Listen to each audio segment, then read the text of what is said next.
Hola, buenas tardes. Mi nombre es Marta Elvira Jaques Flores. En esta ocasión nos tocó exponer a mi equipo y a mí el tema de lo que es la sentencia.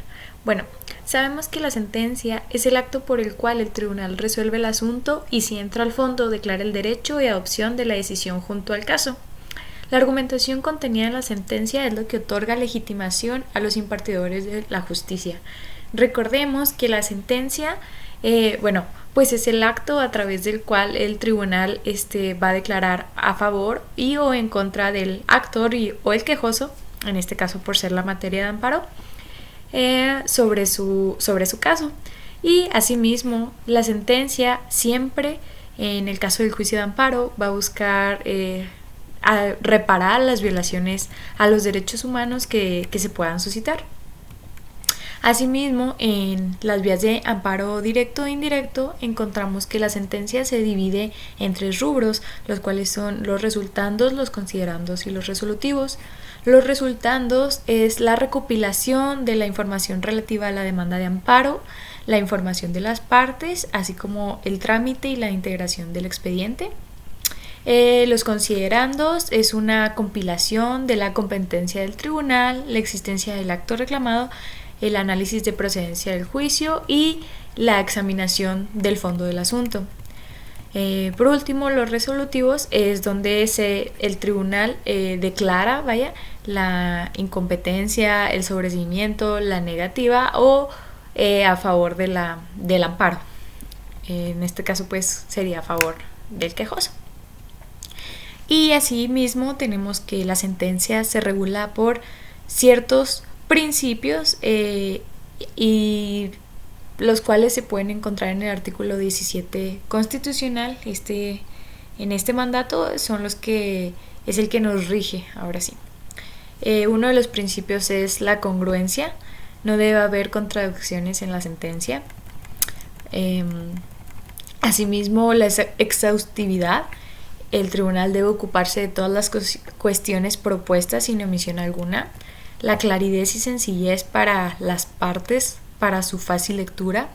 La resolución de la cuestión efectivamente planteada, obviamente por las partes. La fundamentación y motivación, esto quiere decir que debe estar realmente adecuado a conforme diga la ley. El principio de probación, la procedencia del juicio es la regla y el sobreseimiento la excepción. Las causales de improcedencia deben de estar plenamente acreditadas. El principio de relatividad, el hecho del principio de relatividad es que la sentencia solamente beneficia a las partes. Y asimismo el principio de buena fe de las partes, claro. Y pues bueno, eso sería todo de mi parte y los dejaría con mi compañera en la siguiente diapositiva, que sería qué orden sigue la sentencia. Gracias. Antecediendo el tema de mi compañera, hablando sobre la sentencia, me toca comentarles cuál es el orden que sigue la sentencia. En este sentido, después de establecer la competencia del tribunal, en el apartado considerandos sigue primero la identificación de los actos reclamados, luego la existencia de los actos reclamados, el estudio de las causales de improcedencia y sobreseimiento, el estudio de los conceptos de violación y, en su caso, la decisión. Bueno, y en caso de decisión, obviamente viene siendo el caso de amparar y sus efectos. Como les comentaba al principio, la identificación de los actos reclamados tiene mucho que ver con la forma de elaborar la demanda. Si la demanda está elaborada con cuidado y con exactitud, el tribunal no va a perder tiempo, identificará plenamente los actos reclamados en el capítulo correspondiente. En cuanto a la certeza de los actos reclamados, es muy importante para saber si la autoridad confesó el acto, si lo negó o bien si lo evadió. También si el acto reclamado corresponde a dicha autoridad o simplemente es inexistente. En cuanto al estudio de las causales, es importante saber su procedencia o improcedencia, o bien lo que viene siendo el sobreseimiento. El tribunal no está obligado a pronunciarse sobre todas las causas de improcedencia, solo las que se hagan valer. Es importante conocer sobre la improcedencia porque puede afectar a todos los actos reclamados o también a solo alguno de estos. En relación a el tema de la forma en que, pues, se estudian las violaciones, también esto es importante, cómo se estudian los conceptos de violación. Tradicionalmente se ha hecho atendiendo a su naturaleza, pero primero las violaciones, pues, se atienden lo que viene siendo las procesales o procedimentales, luego las formas y finalmente el fondo. La ley vigente y la jurisprudencia han introducido el principio de mayor beneficio, mediante el cual se privilegia el estudio de los conceptos de violación de fondo. El tribunal también, comentarles que no tiene la obligación de estudiar los argumentos contenidos en los informes justificados, sobre todo la constitucionalidad del acto reclamado. Este es en sí como se estudian los conceptos de violación en torno a los actos reclamados.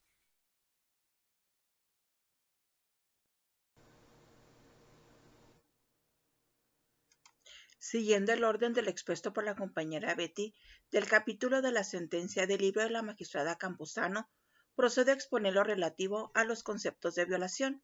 Cuando son inoperantes, ineficaces o infundados los conceptos de violación, estas calificaciones de los conceptos no están contenidas en la ley, pues son creaciones de la jurisprudencia. Entonces su uso no es muy claro ni consistente. El concepto fundado se estudia y se establece que se cometió un concepto de violación, que son manifestaciones que el quejoso expone y fundamenta en el acto reclamado. El concepto infundado, vemos que son infundados si los hechos en que descansa no están comprobados, si la norma invocada no es aplicable, si la norma está correctamente aplicada, si no tiene el derecho que se argumenta y si la norma es constitucional. En el concepto inoperante, vemos que la inoperancia significa que el tribunal no va a entrar al estudio del concepto, es decir, no va a establecer si se cometió o no la violación, y esto puede obedecer pues a diversas causas, a saber, serían cuando se plantea una violación procesal sin trascendencia, la violación procesal sin impugnar el medio de defensa ordinario, se planteó una violación a la ley que es inconducente, el quejoso promovió diversos amparos en contra de las sentencias y el concepto se estima inoportuno, se planteó una violación que aunque estuviera demostrada, no conduciría a conceder el amparo, se plantea un argumento insuficiente, se combate resolución en contra de la cual se interpuso recurso, en lugar de combatir la resolución que la confirmó, se combate una norma aplicada en el acto que dio origen al juicio, inconstitucionalidad de una norma, se apoya en premisa inexacta, se plantea la violación al principio de igualdad y se combate en actos o normas inconstitucionales que no pueden examinarse en juicio. En el amparo directo, los conceptos de violación en el amparo directo están sujetos a los siguientes requisitos: que se impugnen violaciones cometidas durante el procedimiento o fallo, que afecte las defensas del quejoso o trascienda al sentido del fallo, violaciones cometidas durante el juicio, que se haya agotado el medio ordinario de defensa en preparación del amparo directo. El amparo directo se interpone tratándose de amparos contra actos que afecten derechos de menores o incapaces, al estado civil, al orden y estabilidad de la familia, ejidatarios o comuneros, trabajadores, núcleos de población, ejidal o comunal, personas en condiciones de pobreza o marginación que se encuentren en desventaja para emprender el juicio, en juicios de naturaleza penal promovidos por el inculpado, cuando la ley aplicada en el acto procesal es contraria a la Constitución o a los tratados internacionales en los que el Estado mexicano es parte.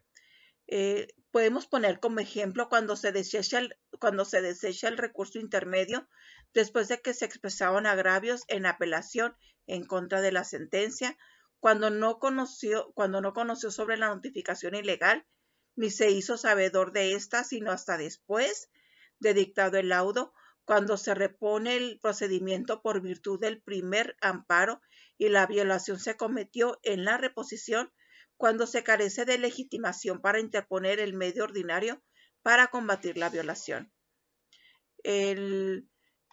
Precluye la violación si el medio ordinario de defensa no planteó la violación, y también debido a plantearse la violación en juicio de amparo, se promovió un amparo anterior, principal o adhesivo en la misma secuela procesal y no planteó el tema de la violación, pudiendo hacerlo.